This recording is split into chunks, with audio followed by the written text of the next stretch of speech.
చాలామంది స్త్రీలండి పురుష వేషం వేసుకుంటారు. పురుషులు స్త్రీ వేషం వేసుకొని కొన్ని జీవితాలు గడుపుతూ ఉంటారనమాట. అయితే దేవుడు మనకి ఏం చెప్తున్నాడు బైబిల్ పరంగా అంటే చాలా మందికి డౌట్ ఉంటుంది, ఇలా చేయొచ్చా అని. దేవుడు ఏం చెప్తున్నాడంటే స్త్రీ పురుష వేషం వేసుకొనకూడదు, పురుషుడు స్త్రీ వేషం ధరించుకొనకూడదు, అట్లు చేయువారు నాకు హేయులని చెప్తున్నారు దేవుడు.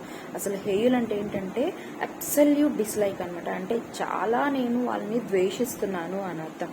మరి ఈ రోజులో చాలా మంది అంటారు అట్లా చేయడమే మాకు జీవనాధారం అండి, అలా వేషాలు వేసుకొని మేము డ్రామాల్లో చేయడం లేకపోతే వేరేదైనా మేము చేయడం మాకు అది జీవనాధారం అండి, దాన్ని మేము ఎలా వదిలిపెట్టగలమని మీరు అంటున్నారేమో. అయితే దేవుడు చెప్తున్నాడు వదిలే, దేవుడికి అసహ్యమైనది, దేవుడికి హేయకరమైనది నీ జీవితం నుంచి తీసేయి, ఆయనే నీకు గొప్ప జీవనాధారం చూపిస్తాడు. దేవుని చిత్తంలో లేకుండా దేవా నన్ను ఆశీర్వదించుంటే ఆయన నిన్ను ఆశీర్వదించలేడు. నీ ఇష్టానుసారంగా దేవుడు నీకు ఇచ్చిన ఇమేజ్ని మార్చి వేరే ఇమేజ్లోకి నువ్వు వెళ్ళి నేను ఇలా డబ్బులు సంపాదించుకుంటాను, ఇలా ఫేమ్ తెచ్చుకుంటాను, లేదా నాకు ఇట్లనే డబ్బులు వస్తున్నాయి, ఇట్లనే ఫేమ్ వస్తుందని చెప్పి నువ్వు అలానే వెళ్తే నీకు ఆశీర్వాదం ఉండదు. నువ్వు ఇంకా ఆయన నామాన్ని అవమానపరుస్తున్నావు.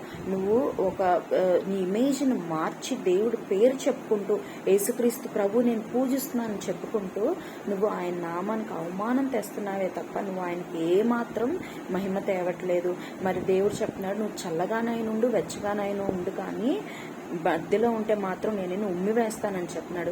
మరి నువ్వు దేవునికి మహిమ తేకపోయినా పర్లా, లేదా ఆయనకు గొప్పగా మహిమ తెచ్చినా పర్లేదు, కానీ మధ్యలో ఆయనకి అవమానం తెస్తే మాత్రం ఆయన సహించడండి. కాబట్టి నువ్వు ఎట్టి స్థితిలో ఇలాంటి కార్యక్రమాలు చేస్తున్నా, ఎలాంటి లేమిలో ఉండాలంటే పనులు చేస్తున్నా ఆపవే, దేవుడు నీకు తప్పక సహాయం చేస్తాడు.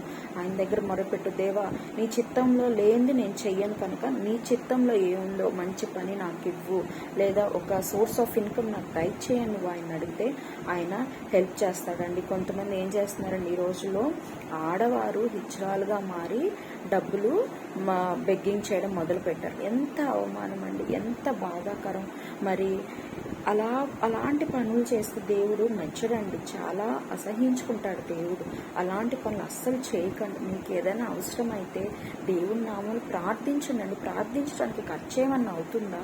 నువ్వు ఒకరి దగ్గరికి వెళ్ళి డబ్బులు అడిగితే వారిని చీకొట్టచ్చు, లేదా నిన్ను ఇంకొక రకాల మాటలు మాట్లాడచ్చు, లేదా ఇంకొక ఫేవర్స్ నిన్ను అడగచ్చు. కానీ దేవుడి దగ్గరకు వస్తే నీకు ఏ ఖర్చు లేదండి. ఆయన నిన్ను కనీసం నిన్ను ఒక మాట కూడా ఆయన అనడు. ఆయన నీకు ప్రార్థనకి జవాబిస్తాడు. ఆయన వల్ల నీకు మేలే తప్ప ఏ కీడు లేదండి, ఏ చెడు లేదు. ఆయన దగ్గరకు వచ్చిన వాడిని ఆయన ఎన్నడూ త్రోసిపోయాడు. నాకు మొర పెడితే నేను తప్పక నీకు జవాబిస్తానని చెప్పిన దేవుడు. దిక్కులేని దీన దరిద్ర స్థితిలో నాకు మొర పెడితే నేను వారిని త్రోసివేయని, వారి ప్రార్థన అంగీకరిస్తానని దేవుడు చెప్తున్నాడు. మరి నువ్వు ఏ స్థితిలో ఉన్నా ఆయన వైపు తిరుగు, ఆయనకి చిత్తానికి అనుగుణంగా తిరుగు, ఆయన తప్పక నీకు సహాయం చేస్తాడు. మరి కనుక స్త్రీ పురుష వేషం వేసుకోకూడదు, పురుషుడు స్త్రీ వేషం వేసుకోకూడదు. కనుక బైబిల్ ప్రకారం మనం పాటిద్దాం, ఆయనకి ఆనందకరంగా జీవిద్దాం.